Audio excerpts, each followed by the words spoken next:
Hi,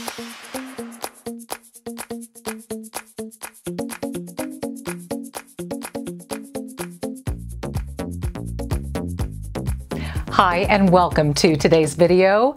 It is all about class and sophistication, and the subject matter of this video comes from you. I've had a lot of you comment about class and how to achieve it and why it's important, and you feel it is, and I think it's worthy of making a video about this because I feel that there is a big lack of it in society. I feel that we are removing ourselves more and more from what is classy and what is sophisticated. And I believe that it serves a true value in our society for quite a few reasons. And we'll talk about that as we move along in this video, why it is important to maintain a certain level of class and decorum and what it can do for you.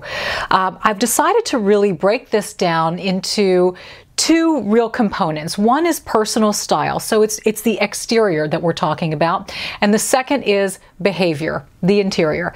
So I've found really, as I thought about the things to me that make a woman classy, I have come up with 8 ways to keep it classy, girlfriend, and that's what we're going to do here on this channel, is achieve that level of class and sophistication to present ourselves in our best way possible for not only ourselves, but to also project ourselves in a way that can really benefit us when it comes to relationships, job positions, and whatnot. And that's where the benefit of this really comes into play. So let's get started.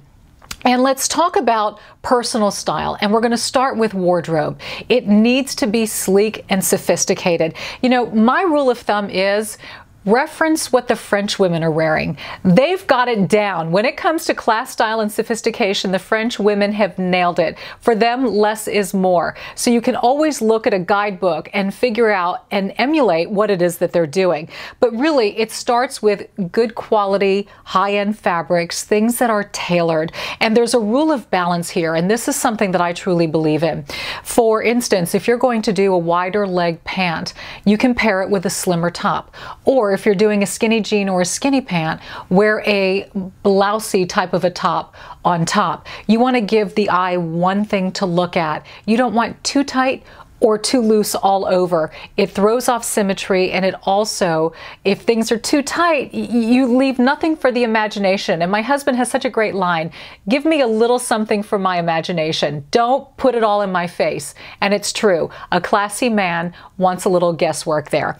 So also, watch out with bold accessories. Have one red dress or a red suit or a red pump or a real decorative scarf, but keep the rest very minimal and simplistic. So don't overdo it with patterns. If you're going to go bold, have fun with one particular item.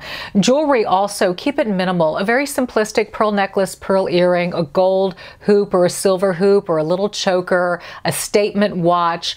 Jewelry should be very, very simple to project class, not too much again. Also, standout accessories, like I said, a beautiful pair of shoes, something different. It's not to say that you can't have fun or throw in some personality, but again, keep it focused on one thing, not too much. Don't make it in your face. And also make sure your hands are well groomed. You know, we talk with our hands. They are an extension of our mouths. So a nice neutral nail or a red nail. You can't go wrong with those two things. And make sure your clothes are pressed, that they're well tailored, that there are no wrinkles, that they fit you, that they cinch in the waistline. Again, those attention to details will really, really make the difference in how you present yourself. So now let's move on to hair. Again, to keep it classy, it doesn't mean that you can't follow trends or enjoy, you know, the cut of the moment, but you need to do it within certain parameters. And the most important thing is to make sure your hair is healthy looking. Don't wear it too long where you've got frayed ends and split ends in just the name of having long hair. You just keep it cut on a regular basis. Healthy hair makes all the difference in the world. Using hair color to help you in that area, gels, pomades, things to sort of tame the frizz and have it more sleek and controlled will definitely give you a classier look. I love updos. I think they're very chic. Even a low ponytail at the nape of the neck or a bun is a beautiful way to wear your hair. And if you want to go on the longer side, my feeling is collarbone and above. It's, you know, the minute you bring the hair up to about here, it's an instant facelift. So you've just saved yourself a trip to a doctor. At the same time, just by cutting your hair and cutting in some long, loose layers, it immediately brings the eye up. So again, keep it clean, keep it classy with the hair. Makeup. Again, the same thing applies here. If you're going to play up your eyes and do a smoky eye, keep a very light and neutral lip. Or if you're going to do a bright red lip, then downplay the eye. So give the viewer one thing to look at and one thing only. Too much heavy makeup all over takes away. It can look a little tacky. It can take away from who you are. You can't get past the makeup. It's like, hello, are you in there? Are you behind all that stuff? So you don't want your makeup to scream makeup. You just want it to enhance your beauty. So less is more when it comes to that. Definitely a more pared down look. Stay away from the shimmers, keep it matte, and always touch up with a loose powder to avoid shine. Next on my list, and this is very important, it's the way you carry yourself. Good posture is key. It can, first of all, it lengthens and elongates. So you suddenly lost 5 pounds just by standing up straight.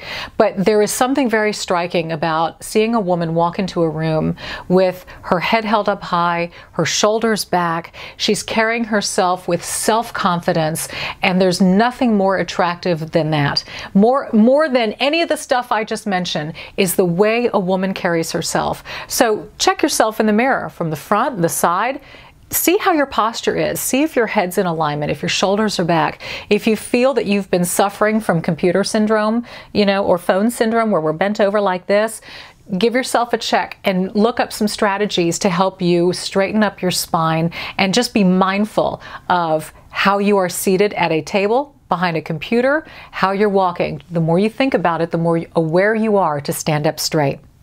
Okay, so now that we have mastered the exterior, let's talk about what's going on inside, and let's start with behavior and good manners. A classy woman always says please and thank you. She will express gratitude. She will do it humbly and with a smile on her face. And there's something very, very beautiful about that type of grace. I also want to mention here the lost art of handwriting a thank you note. That to me is so precious, and I covet that because it's a rarity. And when you receive a handwritten note from somebody expressing gratitude or appreciation, it's touching, it's meaningful, and I think that is such a wonderful example of doing it classy by expressing your gratitude and taking the time to write and to spend time on your penmanship and to really make an impression that way to make somebody feel special. Let's move on to grace, and grace in knowing how to handle yourself in situations. This one's a biggie for me. And I hope millennials out there, and if you're a mom of a millennial or a grandmom of a millennial, please make them watch this video because it's important to have a thought. It's important to have an opinion. But what is more important is how you handle that thought and opinion in conversation. Are you going to do it with grace in class or not? By not doing it with grace in class, you see cursing, you see degrading behavior, and that's not what is going to move a society forward. Constructive dialogue will. So zip the potty mouth, control your emotions. If somebody doesn't agree with you, agree to disagree. Express your opinion with facts, not just because or I feel that way. No, it's not how you feel, it's how you think. And in order to come up with a thought, there has to be logic and reasoning. So find that. Utilize that as a tool in your conversation to state your point. And if you come to an impasse, then look at that person with a smile and say, well, we've tried and we'll agree to disagree, but do it with grace. Next on my list is knowledge, and this also ties into what I was just talking about, but a classy girl can hold her own in conversation. So that means being well-read, read the news, go to a museum, become aware of arts and culture, but have a knowledge base so that you can join in conversation.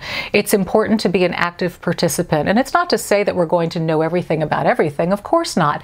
And when you don't know, listen analyze, do your own research, find what interests and intrigues you, and then build your knowledge base on that. You know, my passions are, I love health and wellness and parenting and psychology, and so I invest a lot of my time in researching that. It speaks to me, and so I want to be able to be armed with information in whatever dialogue I may have on those subject matters. I also love art, and clearly I'm well versed in the news, and so it gives me a good subject base from which to pull from and to initiate conversation. So a very classy woman is a knowledgeable woman, and she is eager to spread that knowledge, to soak it up like a sponge. Hey, you know, in my book, learning another language is way up there in showing class and sophistication. So there you go. There are always opportunities to learn and grow. And last on my list is table manners and food. Clearly, scarfing down a hamburger with lettuce, tomato, and ketchup dripping down your face is not going to scream, I'm a classy gal. Okay? It's just not going to happen. But eating slowly, eating smaller bites, and not just the way you eat, but also what you eat. Be willing to expand your palate. Try new things. You know, maybe something is not your favorite. Don't say, I hate that. It's not my favorite. It's in how you convey and converse. But be willing to open, to try, and to explore new areas when it comes to food. It will make you a more worldly person the more that you try, and it's something that you can share. And who knows, maybe you'll discover something that you never knew you liked, and it's now in your repertoire, and you're learning how to cook and prepare, and suddenly that's on your list. So there you go. These are my top 8 ways to keep it classy, girlfriend. I am a firm believer in making this world a more classy place. I do believe in my life I have had doors open. I have had opportunities come my way. I have had promotion. I have had avenues in relationships and people come across my path because of how I project myself. And so I ask you this: if you're not liking the friends that you're hanging around with, if you feel like the wrong guy is showing up all the time, if you feel like doors are closing when it comes to career opportunities, might I ask you to look within instead of blaming what's out? Look to yourself and saying, what am I doing to draw this? Is there something I can change about me? Is there something I can project to get where it is I want to go, who it is that I want to be with? You know, you are a magnet. What you put out is what you get back in return. And I cannot reiterate enough how important all of this is. Because in the end, while we'd like to think that other people's opinions don't matter, and I'm not saying to live for others, there's a big difference here, but we must acknowledge that we are judged on appearances first. And so what is that going to say about you? What impression are you going to make that will allow doors to open for you? Comments, suggestions? What do you do to keep it classy? Add that on the list below. I've provided this in the description box, and I encourage you to share with one another in this wonderful community that we have. I love it when I open the door and the flood pours in. So let me know what you think, also what you would like to see for future videos. But I really, really appreciate many of you reaching out to me, asking me to touch on this subject matter because you value it, you think it's important, and you clearly see a deficit in this today. And I do too. And I really, really would like to see more class and sophistication in this world. So go out, be bold, be blessed, be classy, and I'll see you in a week. Bye.